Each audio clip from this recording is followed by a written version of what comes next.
Part 1.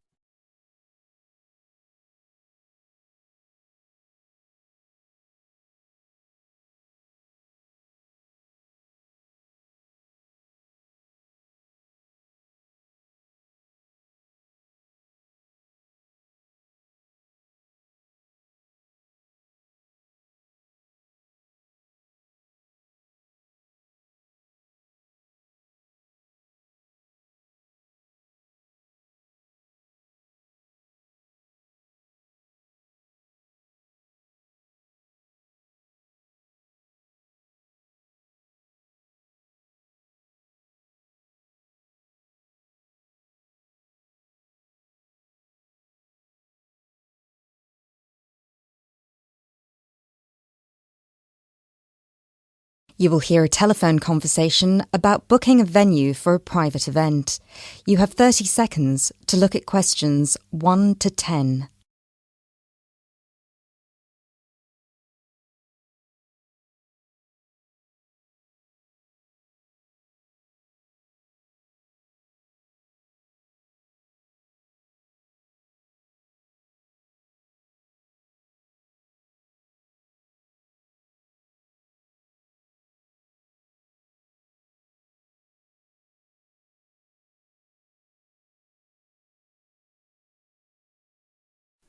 This is George and Dragon. How may I help? Hi, I'm calling to inquire about your upstairs venue. I'm interested in booking it for a private event, and I was wondering if I could ask a few questions. Yes, of course. Just give me a second, please. So, before we start, could I please get a name and phone number? Yes, my name is Clara Carlton. Carly, could you spell that for me, please? Sure, it's CARLETON. And the phone number? Well, I'm going to give you my work number as I'm booking the venue for a work event. Right. So it's 020-8322-1479. Great. So, what would you like to know? Well, I saw on your website that the price can be from £20 per hour, so I would like to get an exact quote if possible. Well, the price depends on the type of event, the date, and the number of people, and whether we will be providing food as well. Oh, it's for a retirement party for one of my colleagues. Okay. And for which date is that? Well, we were thinking next Tuesday, the 31st of May. Okay. Oh, I'm sorry, but the venue's already booked that day. We're free on Monday and Wednesday, if that would suit you. Well, Wednesday's no good, because the gentleman who's retiring will be gone by then. But Monday works just as fine. Great. You'll get a cheaper rate for Monday, too. Excellent. And how many people will there be? Well, at the moment it's supposed to be 16, but it might go up to 17. We're waiting for one of our co-workers to confirm whether they'll be available that night or not. The boardroom in the venue only has space for 15 people, I'm afraid. We've got enough standing room for about 15 extra people. Is that all right? Oh, I'm sure it'll be fine. We won't be sitting down much anyway. Would it be possible to provide 2 extra chairs just in case, though? Yes, of course. Great. And finally, will you be needing us to provide food as well? Well, we'll be bringing the cake, but I imagine that yes, we will be ordering some food as well. What are your options for nibbles? Well, we've got quite a vast selection depending on which type of menu you're interested in. We've got meat-based tapas, as well as some vegetarian and vegan options, and we've also got some sharers. Well, as far as I know, none of us are vegans, so I don't think we'll be needing that. Some meat-based and vegetarian options would be great, though. Would you like me to talk you through them, or...? Well, you do have the menu online, right? Yeah, you can find it on our website.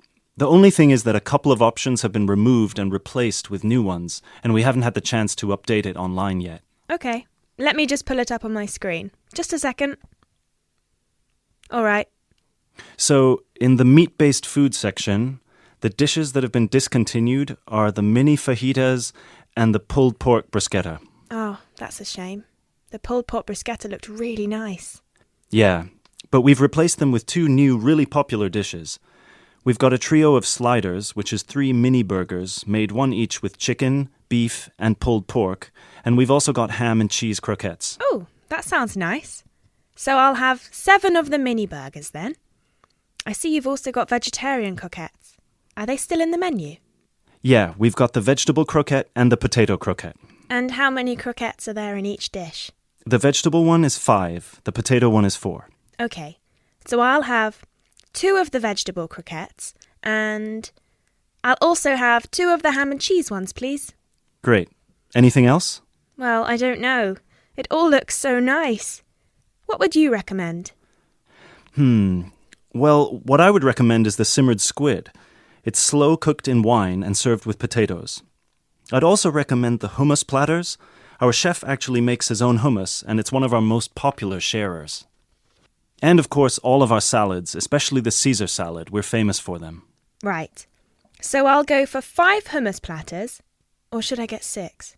No, you know what? 5 is just fine. I won't be having any of the squid. It sounds lovely, but I'm just not sure how popular it would be with my colleagues. Yeah, fair enough. And finally, 1 Caesar salad and 1 vegetarian, the goat's cheese one. Great. And just for the final question, for how many hours would you be booking the venue? Well, we'd be arriving straight after work, so somewhere around 7 p.m, and I'd expect we'd need it until at least 9 p.m, maybe even 10 p.m, so...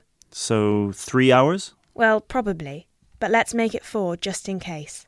Right. Great. So just give me a minute and I'll get back to you with a quote, all right? Yes, of course. Hi. So I spoke to my manager, and the total with the food and a drink starter for 17 people would come up to £318.95. Okay. But he'd be happy to offer you a 5% discount, which would bring the total down to just £303. And that includes a pint of any beer, a glass of wine, or fizzy drink for each person. Okay, that sounds reasonable enough. Let's go for it. Right. So I would just need a deposit of...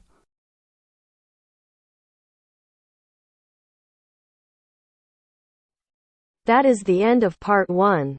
You now have half a minute to check your answers.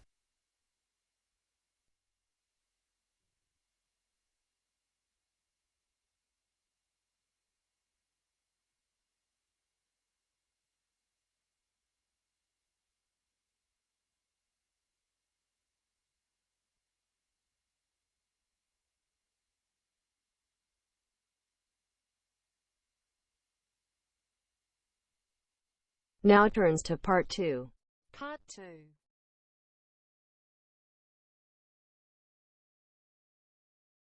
You will hear a talk about the history of a poetry award. You have 30 seconds to look at questions 11 to 15.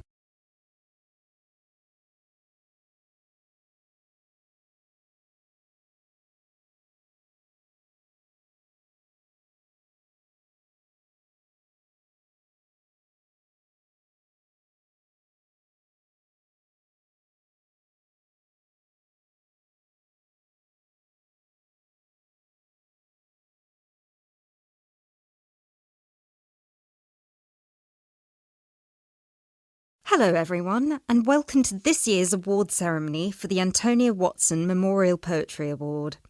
As with previous years, the competition has been particularly fierce and we received numerous excellent entries, so it's an incredible achievement for our 3 finalists who are sitting here amongst you, and we should congratulate them all.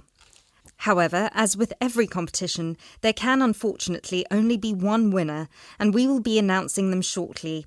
Before we do, though, a few words about the award itself. As most of you know, the Antonia Watson Memorial Poetry Award has been presented annually since 2010 and was presented biannually for 2 more competitions prior, once in 2008 and once in 2006. It is entirely funded by Antonia Watson's very generous parents, who offer £1,500 to the author of the best poem on a topic announced at each previous award ceremony, as well as £500 to the first runner-up and £250 to the second, bringing the total up to £2,250. Now, a few words on Antonia Watson herself, without whom none of us would be standing here today. I briefly knew Antonia while at university, where we were flatmates for a year, and I'm afraid that any speech I give will not be able to do her justice, as she was the kindest, sweetest person I've ever met. Thankfully, this part of my speech was written with the assistance of one of her siblings, Thomas Watson, who was not only her brother but also her best friend. Antonia was born in Slayford, Lincolnshire, in December 1986. From a very young age, she displayed an inquisitive and creative nature, matched in volume only by the gentle kindness of her spirit. She wrote her first poem, named Love Barks, about the death of her dog at the age of 10. This was also her first poem to be published at her school's newspaper, just 2 months after another of her poems, Be Kind, won the 1996 Triad Children's Writing Competition and was published in the competition's anthology. While her early forays into poetry were crowned with impressive success, Antonia unfortunately ceased to write for a few years following the death of her very dear grandfather, Peter William Watson, in 1999.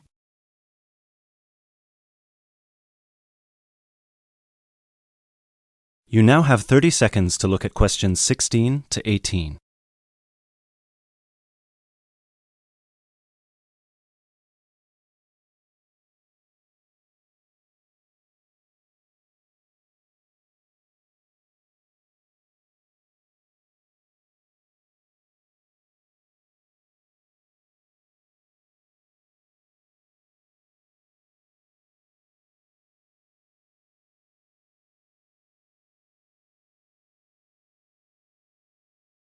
While her early forays into poetry were crowned with impressive success, Antonia unfortunately ceased to write for a few years following the death of her very dear grandfather, Peter William Watson, in 1999. Despite her writer's block, however, her artistic nature didn't lie dormant during the next 4 years. She had an active role in various theatre plays, and she also ventured into painting. A few of the plays are available on the internet, and you can find several of her self-portraits on our website, and you can see for yourself how impressive they are. But poetry, of course, remained her passion even then, which is why in 2003 she resumed writing, and her next poem, The War on Both Sides, was published in her college's journal. At the age of 18, Antonia moved to Sheffield to study English literature at the University of Sheffield. This is where she and I met, spending a whole year in adjacent rooms in a flat in central Sheffield. This is also where I met her good-natured, generous parents, Mr. and Mrs. Watson, who came to visit her regularly and always treated me like a daughter as well. Antonia and I grew very close during that period, and while we ran in different circles, we always found time for each other every week. Antonia self-published one collection of poems in August 2005. It was named Burning Stars, after the poem on page 16, which is also the date of her birthday. It was an immediate success amongst her peers at the University of Sheffield, and it was so cherished by her English literature classmates specifically that it had attracted the attention of one of her lecturers, who put her in touch with a literary agent. She had been due to begin working on her second collection right before her tragic passing in a car accident just 5 days before her 19th birthday in December 2005. You now have 30 seconds to look at questions 19 to 20.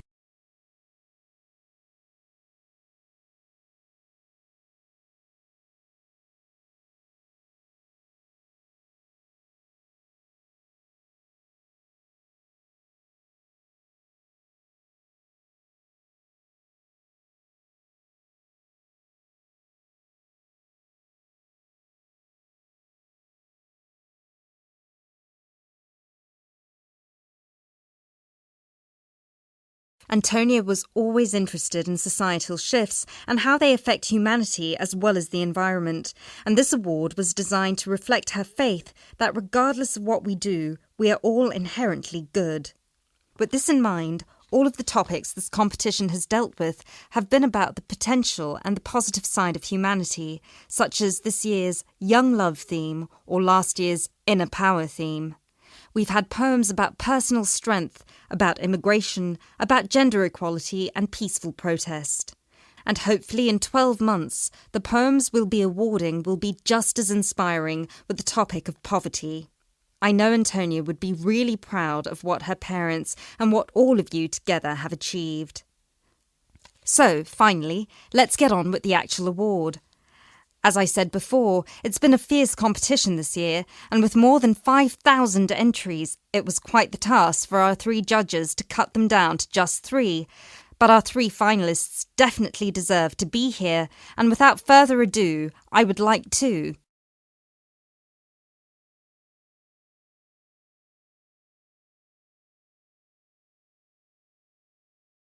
That is the end of part 2. You now have half a minute to check your answers.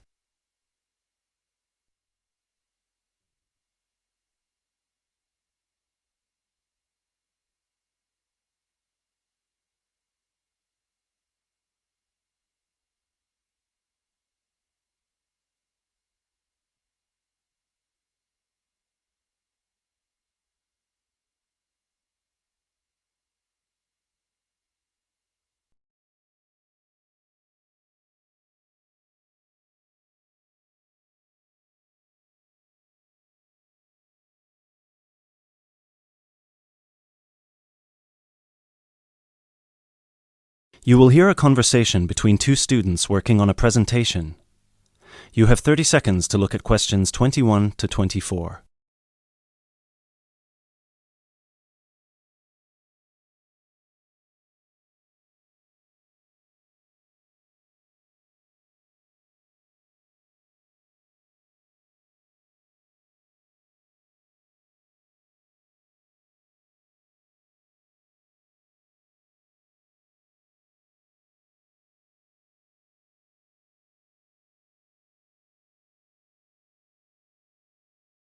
Hey Chris, thanks for coming. Are you ready to practice our presentation for tomorrow? Yeah, just give me a moment to switch on my laptop.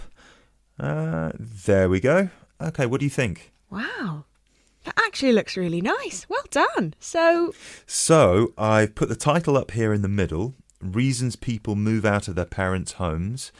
I thought we could start with the general graph outlining why people fly the nest at any age, and then we could break it down to age groups and social or ethnic backgrounds before we get into how our findings fit into what sociologists say about leaving your parents' house and what the effects of the timing and the circumstances of your decision can be. that sounds good to me. So we can start with the bar chart here. Do you think they'll be able to read the tiny letters here? No, which is why we'll have to read them out to them. Okay, so we could take turns then. I'd start with bar A, which says that the number 1 reason that young people leave home is to go to college or university. Exactly. And then I'd go on to the second bar, which gives the number of people who said they felt smothered by their parents' control over their lives and decided to get their own house to avoid that. Right. Then in bar C, we've got people who found a job and decided that it was a good opportunity to move away because of their new income. Yep, and then those who didn't feel exactly smothered by their parents per se, but more so because of the lack of room in their parents' house and the fact that their parents were around pretty much 90% of the time. Maybe we should move this bar so that it can be next to bar B, since they seem to be quite similar to each other. Well, actually, that's why I kept them separate. But maybe you're right. They would lead smoothly into one another. So that means that jobs will now be bar D and bar E. Bar E is about those who moved because of their partner or spouse. Right.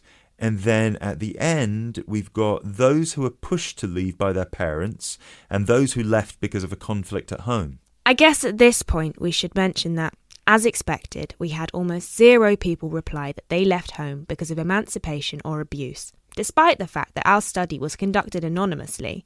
Probably because the participants didn't feel confident enough to share such private details with us. Or maybe just because there was no one in our pool of participants with such experiences. Yeah.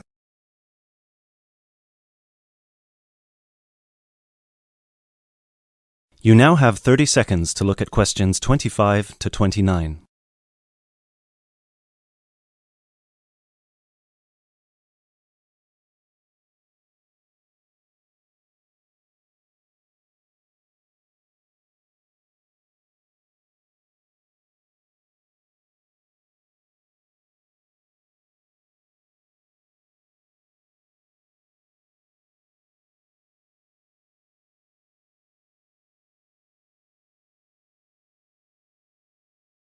So Then we can break it down to age groups and show these 4 different graphs for our 4 age groups. Under 18s, 18 to 20, 21 to 24, and 25 and above. Shall we take the graphs by age, or should we start with the second group? What do you think? Because we haven't got that much data on under 18s, and starting with 25 and above would also feel a bit strange to me, seeing as it was our second smallest group, and most participants were between 18 and 24 when they moved out of their parents' home. Yeah, you're right. Perhaps we should start with our 2 biggest groups and then move on to the other 2. So, you can present 18 to 20, and I can present 21 to 24. And then we can maybe present the other 2 groups together. I think it's best if we present them separately, since the findings are so different. Yeah, I guess you're right. So, I can present the under 18s, and you can present the 25 and over. Perfect.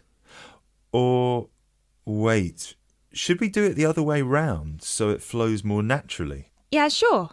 And then we can include a brief note at the end for those who haven't moved out yet. Yeah, great.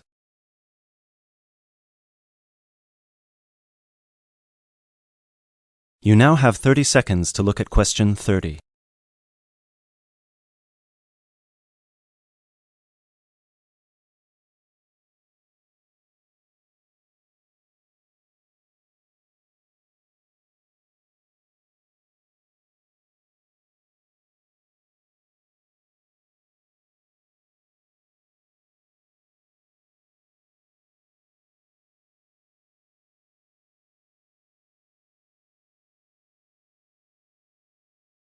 Excellent.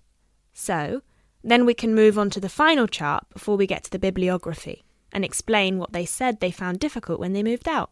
Yeah, so we can say the biggest issue for everyone was finding a place to live, especially for those who didn't have a guarantor or didn't live in a student hall of residence. Yes, and that 30% of the participants also experienced some financial problems in the beginning, with bills and rent and food and everything. Right.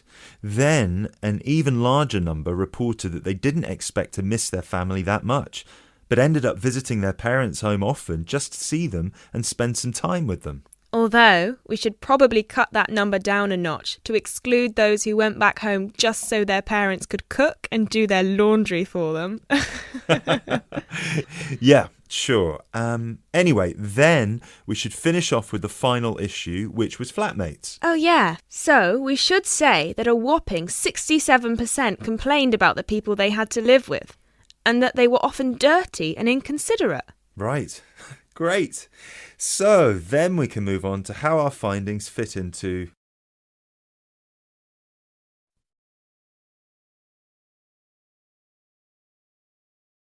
That is the end of part 3. You now have half a minute to check your answers.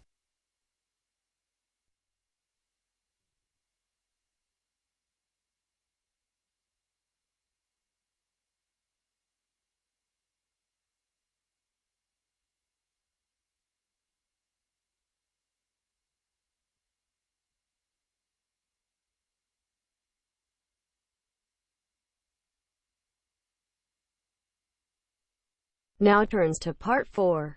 Part 4. You will hear a biology lecture about Turbellaria. You have 30 seconds to look at questions 31 to 33.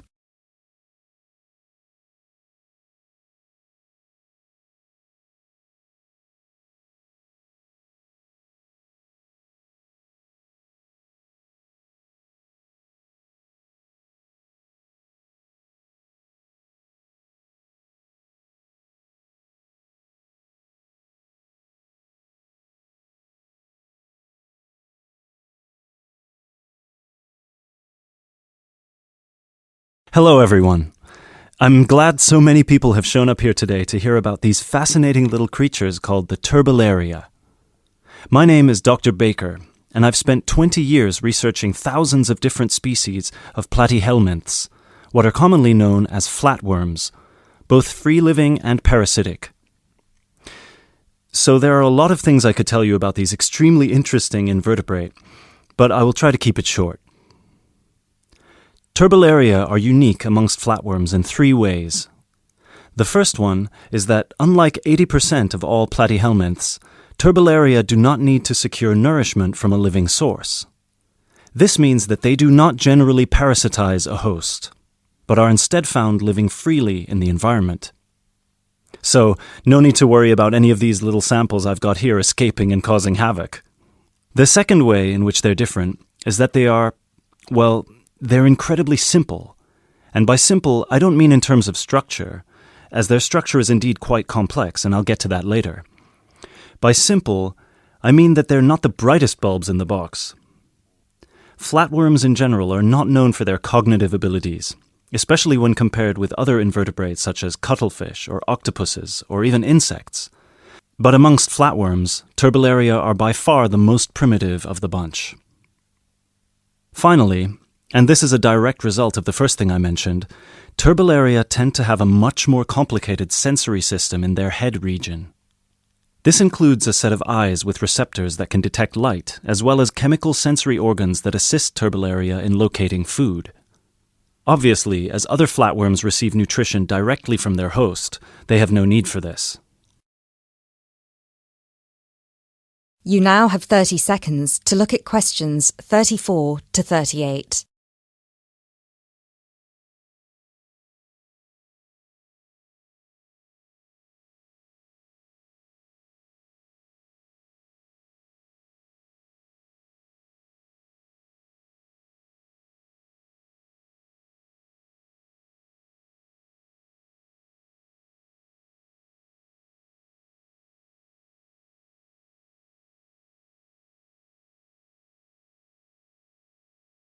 Despite these 3 differences, however, Turbellaria are quite similar to other flatworms in all sorts of other ways. First of all, as their name suggests, they're incredibly flat, which allows them to hide under stones. They're symmetrical on both sides, and they don't have a body cavity. They also don't have any specialized respiratory, skeletal, and circulatory systems. What they do have, however, and this is what I meant when I referenced their structure before, is 3 layers known as the endoderm, the mesoderm, and the ectoderm, as well as a head region where their brain and sense organs are located, and a spongy connective tissue that fills all the space between their organs. Finally, like most species of flatworms, they're hermaphrodites. This means that a single flatworm has a set of each gender. But don't take this to mean they reproduce alone. Their preferred method of reproduction is called cross-fertilization, which means that each flatworm fertilizes the other. I mentioned before that most flatworms need a host, but Turbellaria feed from the environment. So what do they feed on? Most Turbellaria can be found either in fresh or salt water, and they feed on small insects, microscopic matter, and crustaceans. They will pretty much eat anything they find. They have no preference on whether their food is living or dead. Also, and this is the most remarkable part about their eating habits, if they ever find themselves in a situation where food is scarce, they might also feed on themselves. That's right, they'll start eating their own body, starting with the least essential muscles and organs and working their way up. They will shrink in size until they're able to find food again, at which point they'll begin to regenerate everything they've lost. One final thing about food, and apologies in advance if I disgust you, Turbellaria don't possess an anus, which means that their mouth, which is a muscular opening on the underside of their body, has to serve as one. You now have 30 seconds to look at questions 39 to 40.